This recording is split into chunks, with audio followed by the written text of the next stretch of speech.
이 본문에 대해서는 우리가 많이 살펴봤는데, 오늘 이 본문 중에서 저와 여러분, 우리 교회가 좀 더 자성하듯 회개하며 하나님 은혜를 구해야 될 부분들을 좀 살펴보고자 합니다.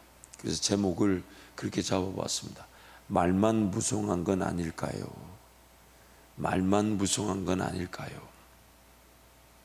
현재 오늘 우리 교회, 저와 여러분 신앙생활에 가장 큰 안타까움은 하나님의 능력을 보여주어야 될 부분들을 보여주지 못하는, 우리가 진정으로 드러내고 나타내는, 보여주어야 하는 것을 보여주지 못하는 것이 우리의 안타까움일 것입니다. 오늘 교회가 가지고 있는 갈등을 예수님 당시 제자들의 모습에서 발견할 수 있습니다. 귀신 들린 아들을 제자들에게 데리고 왔으나 고치지 못하여 온갖 변론과 논쟁에 시달리는 모습입니다. 어느새인가 교회가 부피가 커지고 덩치가 커지면서 소위 말하는 원하지 않았던 그런 기득권, 이제는 우리가 적폐 세력처럼 세상에 인식되고 있습니다. 그 수는 분명히 많아졌습니다. 물론 이제 그 교회 수와 성도의 수가 이제 하락세로 접어든 것도 사실입니다. 그러나 어려웠던 시절, 당시 그런 많은 교회가 없지 않았을 때, 교회 수가 그렇게 많지 않았을 때, 그때는 오히려 이런 얘기도 돌았죠. 경찰서 10개를 짓는 것보다 교회 하나가 낫다. 그게 우리나라 초기 기독교의 모습이었습니다. 당시만 해도 교회 수는 그렇게 많지 않았습니다. 물론 전쟁 상황 중에 인구수도 많지 않았겠지만은 지금 비례해 보자면 교회 수는 극히 소수였습니다. 그러나 오히려 그때는 더 많은 존중을 받았고 인정을 받았습니다. 근데 지금 저와 여러분은요, 교회 수나 교인들의 수는 이제 말할 것 없이 많다라는 것은 우리뿐만 아닌 세상도 압니다. 그런데 이제 그 많다는 것이 오히려 수치를 당하는 것 같습니다. 우리가 크다는 것이, 우리가 규모가 있다는 것이 어떤 영적인 기대치보다는 오히려 우리에게 뭔가 요구하지만 세상이 요구하는 것에 우리가 답해 주지 못하는 그 수치와 부끄러움을 안고 있는 것 같습니다. 이제 정말 너희들의 그 능력이 있다면 보여달라고 말할 때 우리는 아무런 말도 해줄 수 없는 상태에 있습니다. 오히려 우리 모임이 모이지 말았으면 하는, 오히려 코로나 사태의 그런 이 전염의 주역인 양 빌미를 또 제공하고 있는 그런 안타까운 상황입니다. 말만 무성한 것일 수 있습니다. 말만 무성한 것일 수 있습니다. 능력을 보이지 못하니까 오히려 그 제자들과 그 옆에 있던 유대인들, 어떻게든 예수를 넘어뜨리려고 하고 예수를 공격하려고 했던 이들에게 논쟁과 변론의 빌미만 제공한 그때 그 모습, 오늘 우리의 모습이 아닌가 싶습니다. 제자들은 예수님의 파송에 의해 많은 귀신을 쫓아내고 많은 병자에게 기름을 발라 고쳤던 경험이 있었습니다. 예수님의 부재 시에 제자들은 귀신 들린 아들을 고치려고 하였지만 고치기는커녕 온갖 변론과 논쟁을 일으키고 말았습니다. 보여주어야 하는 것을 보여주지 못한 제자들은 온갖 구설수에 휘말리고 휩쓸렸던 것입니다. 제가 함부로 어떤 교회 상황이나 혹은 교회의 여러 가지 모습들을 비판하든 말할 수는 없겠지만 너무 안타까운 것은 오늘 교회 내에 어떤 그런 일부 교회와 목회자와 성도들이 여러 가지 채널들을 통해 세상에 뭔가 말하려고 하고 소통하려고 하는 모습 속에서 뭔가 우리를 인정해달라, 우리를 존중해달라, 우리를 무너뜨리려는 거 아니냐라고 말하는 그 모습들을 보면서 한편으로 그런 것 같지만 한편으로 너무 안타깝습니다. 과연 그것이 말로 되는 것일까?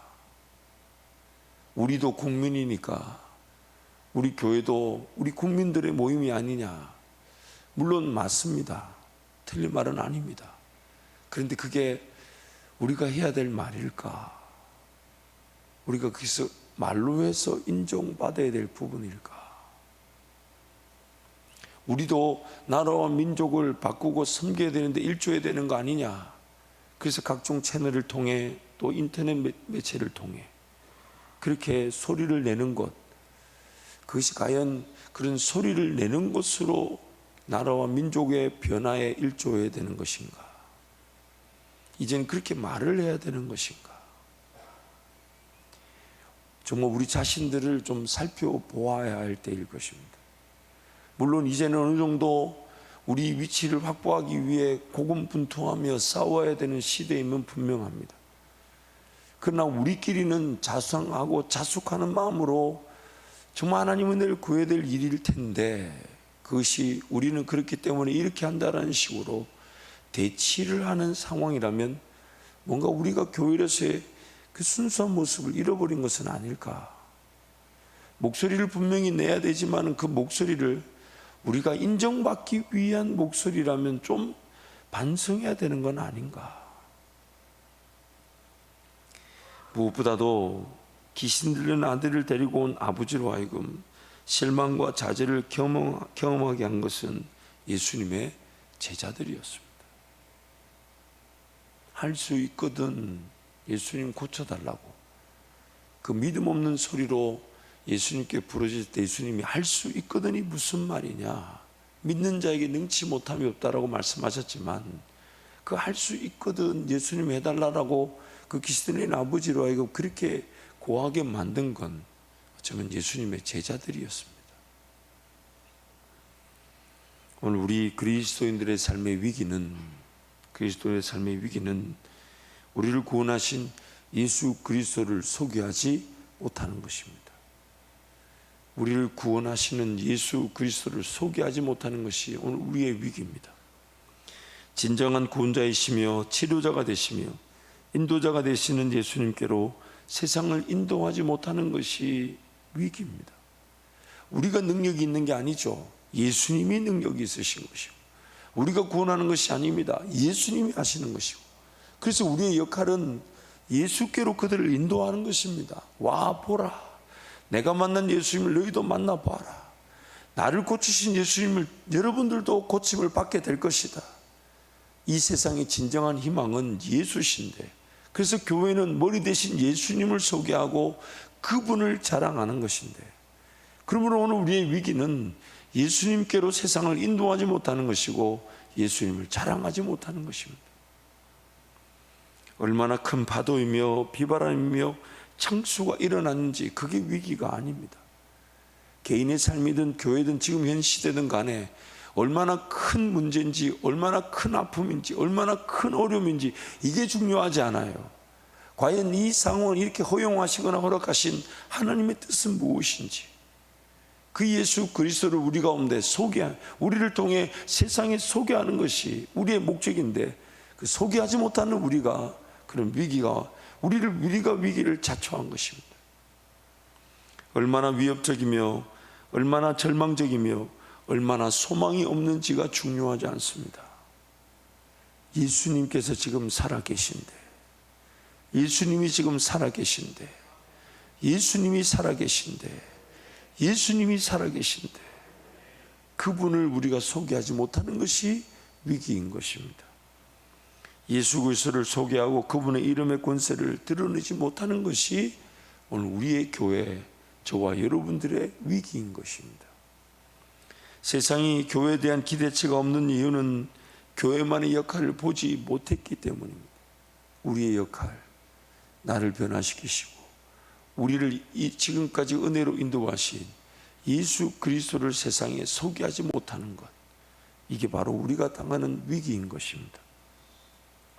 코로나 사태를 당하면서 온 인류가 팬데믹이라는 위협의 극도의 공포감을 느끼고 있습니다. 교회와 그리스도인들도 그 가운데서 속수무책으로 위협에 사로잡혀 있는 것도 문제이겠지만, 더 큰 문제는 지금 우리는 무엇을 해야 하는지를 모른다는 것, 이게 위기입니다. 이게 문제입니다. 코로나 팬데믹에 같이 공포감을 느끼며 두려워하는 것도 문제일 것입니다. 더 큰 문제는 지금 도대체 우리는 무엇을 해야 하는가? 마치 제자들이 귀신 들린 아들을 고쳐주지 못했을 때 그들에게 필요했던 것이 무엇이었는지를 몰랐던 것처럼 오늘 우리도 지금 무엇을 해야 되는지를 모르고 있을 수 있고, 그것이 문제인 것입니다. 제자들처럼 귀신을 쫓아내어 봤던 경험이 있었지만 귀신 들린 아들을 고치지 못했을 때 과연 그들이 놓쳤던 것, 그리고 오늘 지금 우리가 놓치고 있는 것은 무엇일까요? 지금 우리가 놓치고 있는 건 무엇일까요? 당시 제자들이, 그리고 어쩌면 오늘날 예수의 제자들이라고 하는 우리가 교회로서 놓치고 있는 것은 무엇일까요? 인생은 수많은 위기의 연속입니다. 그 위기가 없는 삶을 추구한다는 것 자체가 위기일 만큼 위기의 반복적 연속은 삶에서 피할 수 없습니다. 그렇다면 그런 위기 가운데서 교회로서 그리스도인들에게, 오늘 저와 여러분들에게 요구되는 것은 무엇일까요? 귀신 들린 아들을 예수님께서 고쳐주시자 제자들이 조용히 예수님께 물었습니다. 우리는 어찌하여 능히 그 귀신을 쫓아내지 못하였나이까? 제자들이 당한 위기는 예수님처럼 기도하지 못했다는 것입니다. 어떤 능력이 없고 어떤 권세가 없는 그런 수준이 아니라, 그런 부분에 예수님 얘기하지 않으시고 기도 외에는 다른 이유로 이런 능력이 나갈 수 없다. 사람들, 그리고 많은 그리스도인들조차도 막상 위기를 당하고 난 다음에야 방법들을 찾습니다. 어떻게 해서든 위기를 모면할 능력이나 권세, 아이디어나 구체적인 지혜를 구합니다.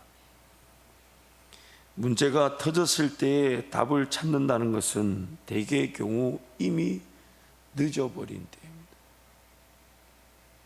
여러분, 뭔가 문제라고 느껴질 때 이미 답이 없다는 걸 내가 아는 겁니다. 답이 없다는 걸 알기 때문에 문제라고 여겨진 겁니다. 답이 없는 걸 알기 때문에 어려움이라고 직감한 겁니다. 답이 없다는 걸 알기 때문에 두려운 겁니다. 헤쳐나갈 길이 보이지 않으니까 염려가 되는 겁니다. 근심, 걱정을 피할 수 있는 이유가 뭡니까? 내 힘으로 해결이 되지 않는다는 겁니다. 이미 문제가 터졌을 때는,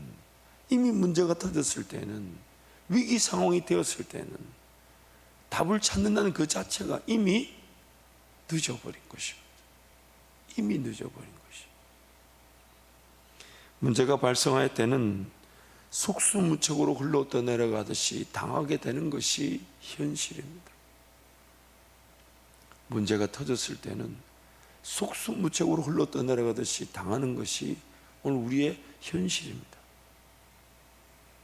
왜 예수님께서 기도 외에는 다른 유가 나갈 수 없다고 하셨을까요? 왜 예수님께서 기도 외에는 다른 유가 나갈 수 없다고 하셨을까? 기도라는 것은 하나님과의 관계 중심의 삶을 산다는 것을 의미합니다. 하나님과의 관계 중심의 삶을 살지 않은 것이 위기였고, 또한 피할 수 없는 문제를 직면하게 만든 것입니다. 그래서 막상 문제, 어려움 등의 위기가 닥쳤을 때 아무런 능력과 권세를 보이지 못하는 것이죠. 기도라는, 예수님 말하는 그 기도 외에는 다른 이유가 나갈 수 없다는 것은, 물론 문제가, 어려움이 닥쳤을 때 기도한다면 반드시 하나님이 건져주시지만, 그러나 적지 않은 인내의 시간들과 또한 기다림의 시간이 요구됩니다. 거의 대다수가 그러합니다. 왜냐하면 그 문제, 어려움을 당했다는 이유가 뭐냐면, 지난날에 그 기도의 능력, 기도의 삶, 하나님과의 관계 중심의 삶, 그 능력 가운데 있지 않았다는 걸 말하는 거죠. 그래서 지금 여러분, 지난날에 얼마나 기도하지 않았으면요, 막상 문제, 어려움이 닥쳐도 기도할 줄 모른다는 거예요. 이게 두려움이에요. 이게 막상 문제, 어려움, 그래서 극한의 위험에 처하지 않으면, 정말 하나님이 그를 강제적으로 붙들어 주지 않으시면 안 될 만큼의 위기가 아니면 기도할 줄 모르는 게 우리의 위기입니다. 우리의 위기.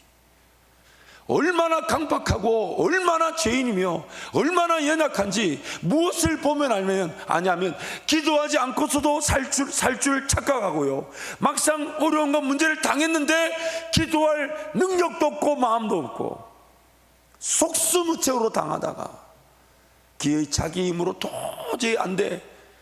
그 사람의 고백이 뭐냐면 삶을 포기했는데 하나님이 그 사람을 포기하지 못해서 끌고 오게 되는 그 순간, 그제서야 살려달라고 외치게 되는 게 오늘 우리의 영적 형편, 어쩌면 진정한 위기입니다. 진정한 위기입니다. 제자들이 산 아래에서 귀신 들린 아들을 고치지 못하고 있었을 때 공교롭게도 예수님께서는 변화선상에서 기도하시는 중 모세와 엘리야와 대화하며 하나님의 뜻과 인도하심 속에 계셨습니다.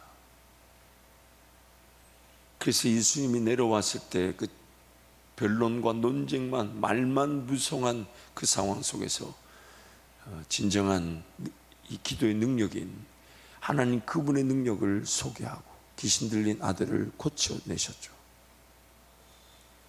산 아래에서 기도하지 않았던 제자들은 그들이 이미 경험해본 귀신 축출의 기회를 놓치고 온갖 인간적인 변론과 논쟁만을 낳고 말았습니다.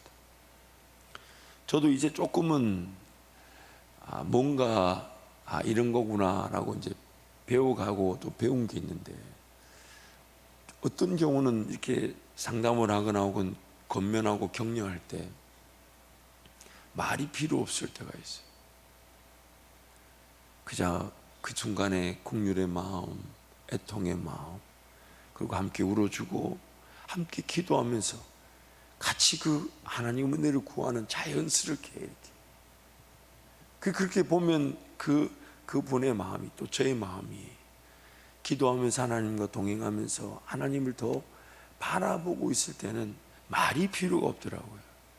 그래서 같이 울어주는데 기도하면 그 엄청난 위로가 있고 격려가 있고, 하나님이 지금 이분과 함께하고 계시는구나, 하나님이 돕고 계시는구나, 하나님이 인도하고 계시는구나. 그러니까 지금 그 순간은 아직 여전히 문제가 해결되지 않고 어려움이 해결되지 않았는데도 그 하나님의 위로와 평안을 맛볼 때가 있습니다.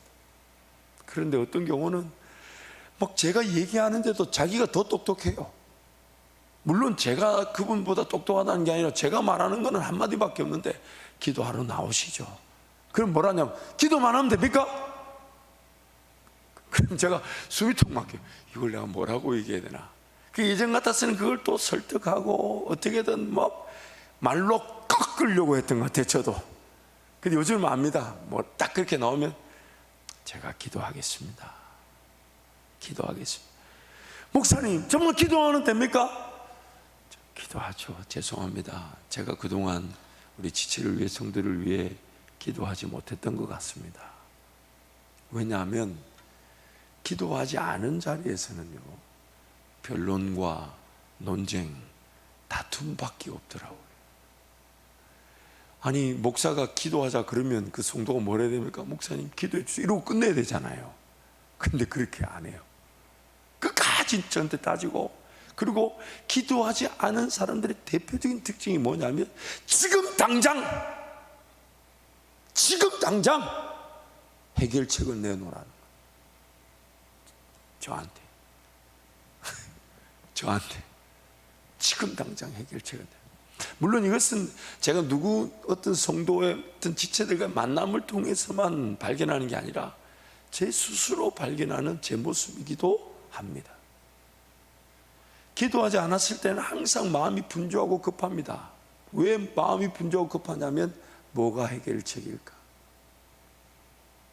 뭐가 지금 당장 이 위기를 벗어나게 만들까? 뭐가 지금 당장 이 위기를 돌파하게 만들까? 그러다 보니까 마음이 분주하고 바쁘죠. 온갖 계획들, 거기다가 마귀가 막 이것도 한번 해보면 어떠냐, 저것도 한번 해보면 어떠냐. 마귀는 절대로 뿔 달고 나타나서 위협하는 존재가 아니에요.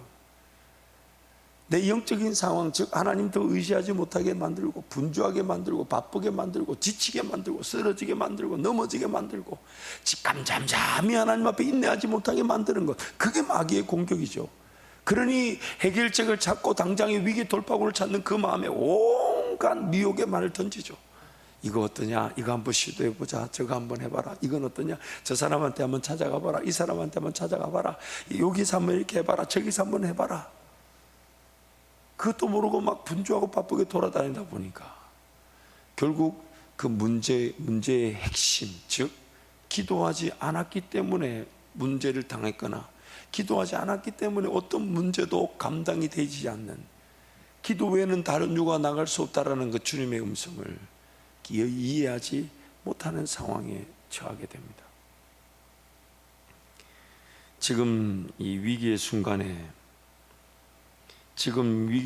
아무런 능력을 나타내지 못하는 것은 지난날의 삶이 어떤 자세로 살아왔는가를 반증하는 셈입니다. 내가 지금 위기를 당한 것은 지난날에 내가 하나님과 어떤 관계, 어떻게 살아왔는가를, 내 삶이 지금 이 문제를 통해 그것을 드러내고 있는 겁니다. 물론 기도하지 못했던 날들이 있기에 지금 위기 속에 있다 해도 지금이라도 기도해야 하는 것은 앞으로도 속수무책으로 당할 위기들을 피할 수 없기 때문입니다. 어떤 분은 그래도 목사님 기도해도 안 돼요. 제가 뭐라고 위로해 드리냐면, 지금 그래도 이 기도라도 안 하면 앞으로 또 어떤 일을 어떻게 당할지 피할 수 없기 때문에 지금 이 순간이라도 기도해야 합니다. 기도해야 합니다.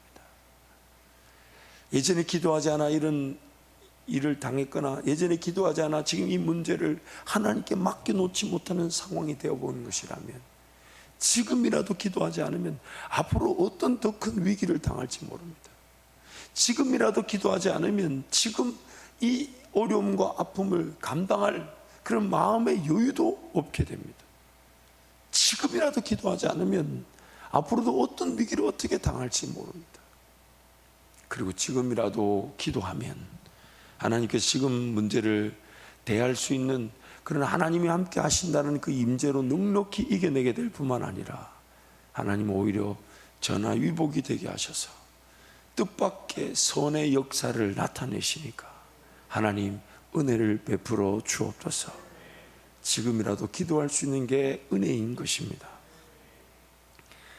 세상은 지금 하나님만이 할 수 있는 일들을 보기를 원합니다. 세상은 하나님만이 하실 수 있는 일을 보기를 원합니다. 세상이 교회에 대한 기대치가 낮다는 것은 오늘 우리 자신들을 반성해 보아야 하는 중대한 평가 자료입니다. 세상이 교회에 대한 기대치가 낮다는 것은 저와 여러분이 정말 자숙하고 반성해야 될 충분한 이유가 됩니다. 무엇이 인간적 변론과 논쟁과 같은 다툼과 싸움을 종식시키고 조용하게 만들 수 있을까? 이게 오늘 우리 기도 제목이 되어야 되죠. 물론 교회를 지키기 위한 적절한 대응은 세상을 지나치게 적대시하거나 복음을 전해야 할 환경을 또한 지켜야 한다는 긴장 속에서 결정이 되어야 됩니다. 오늘 우리가 어떤 우리의 목소리를 발할 때에, 그러나 우리가 복음을 전해야 될 그 지역 주민들이 불편해서는 안 된다는 것입니다. 우리가 우리 예배 모임과 기도를 사수하지만 동시에 우리가 섬겨야 될 그 세상의 시선과 그들의 마음도 하나님이 만져주시기를 기도하며, 그 긴장 속에서 우리가 최선의 결정을 해야 되는 것입니다. 지금 교회와 성도들에게 가장 요구되는 것은 무엇일까요? 무엇이 세상으로 하여금 하나님만이 하실 수 있는 일들을 교회를 통해 보여주어야만 하는 것일까요?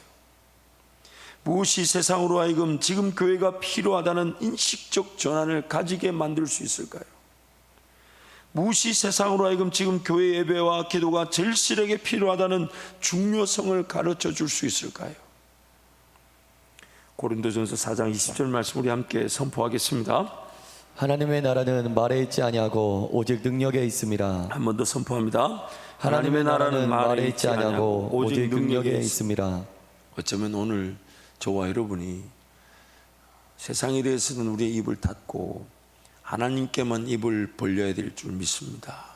지금 인내하며 철저하게 어떤 평가를 당하든 어떤 말이 교회를 향하여 돌든 입을 닫고 용서를 구하고, 우리가 세상을 위해 기도하지 못했습니다. 우리가 당신들을 위해 기도하지 못했습니다. 섬기지 못했던 걸 용서해 주시고 우리가 기도하겠습니다. 그 외에는 다른 말이 필요치 않을 것입니다. 비단 세상이 교회의 중요성을 인식하지 못하고 심지어 비방한다 해도 오늘 우리가 중요하게 여겨야 하는 것은 세상이 하지도 못하고 겪고 맛볼 수 없는 하나님의 능력, 즉 기도의 자리에서 하나님을 기다리고 구하고 찾으며 인내하는 것입니다. 인내하는 것입니다. 지금 우리가 해야 되는 것은 말이 아니라 하나님께 기도해야 될 시간들입니다. 여러분, 기도하지 않으면요, 막상 기도해야 될 때도 기도하지 못하게 됩니다. 그러나 이렇게 기도의 자리가 중요한 줄 알고 달려나온 저와 여러분의 기도를 통해 하나님이 교회를 지켜주실 뿐만 아니라 우리가 당한 위기 속에서 기도의 때 기도할 수 있도록 붙들어 주신 게 은혜인 줄 알고 감사함으로 하나님께 나아가십시오. 감사함으로 하나님께 나아가십시오.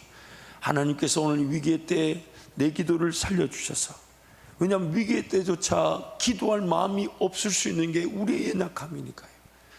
정말 어려움의 때조차 하나님께 부르짖어야 되는데 부르짖지 못하는 게 우리의 연약함이니까, 이럴 때, 그래서 여러분, 우리는 그 100일의 기도가 정말 기도하지 않으면 안 되는 줄 알고 인생 기도를 하나님께 드렸는데, 만약 그때 그 기도가 없었다면 오늘 우리 교회가 이런 결정할 수 있었을까요?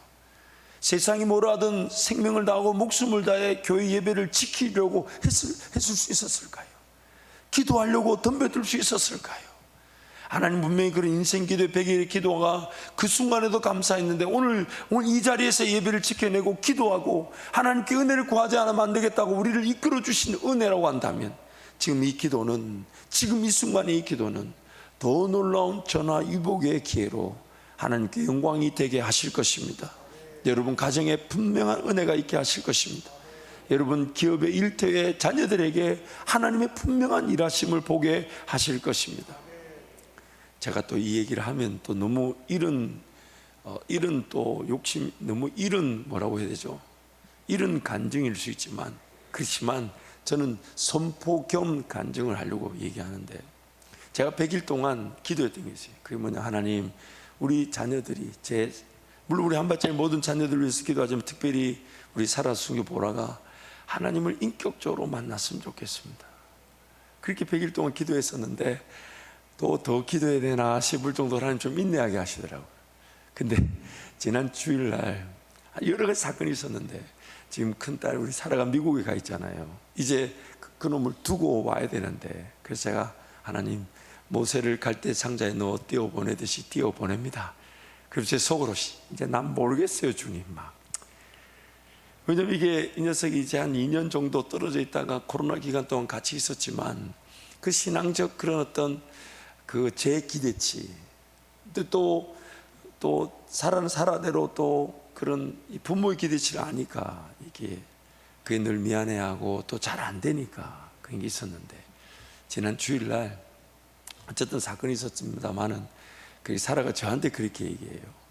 하나님, 아빠 그렇게 얘기했는데 그때는 왜 그게 귀에 안 들리고 이제서야 이게 좀 귀에 들릴까? 왜 이제서야 이게 조금 자기 스스로가 반성해, 내가 왜 그렇게 아빠 기대치에 이렇게 하여튼 쭉 카톡을 이렇게 쭉 보내왔는데 이렇게 얘기하더라. 아빠, 이제부터라도 나 기도할게. 이제부터라도 하나님을 더 인격적으로 사모할게. 이렇게 답을 이제 줄이자면 그래요. 하여튼 답. 그 제가 그거 보면서 혼자서 저 혼자니까 감격의 눈물을 흘리면서, 근데 하나님 이제 시작이니까 하나님 은혜를 베풀어 달라고. 그래서 인생 기도 동안 제가 기도했던 그 아비의 기도를, 또 어미의 기도를 하나님 외면치 않으시고 그렇게 만나 주신 것 같아서 얼마나 감사했는지 모릅니다. 사랑하는 성도 여러분, 우리는 그저 하나님 지난날에 기도하지 못했습니다. 지난날에 좀 더 깨어있지 못했습니다. 지난날에 하나님을 찾지 못했습니다. 하나님 용서해 달라고 기도했는데 하나님은 그것을 우리가 생각지 못했던 은혜의 자리에서 하나님을 더 맛볼 수 있는 기회로 전화위복이 되게 하시니 얼마나 감사한 일입니까? 그러므로 여러분, 이 새벽을 깨우는 우리가 교회를 지켜낼 뿐만 아니라 교회 부흥을 위해 기도할 뿐만 아니라 여러분 각 가정에서 자녀들이 또 일터에서 여러분의 삶이 하나님의 놀라운 전화위복의 은혜를 누리게 될 줄 믿습니다. 이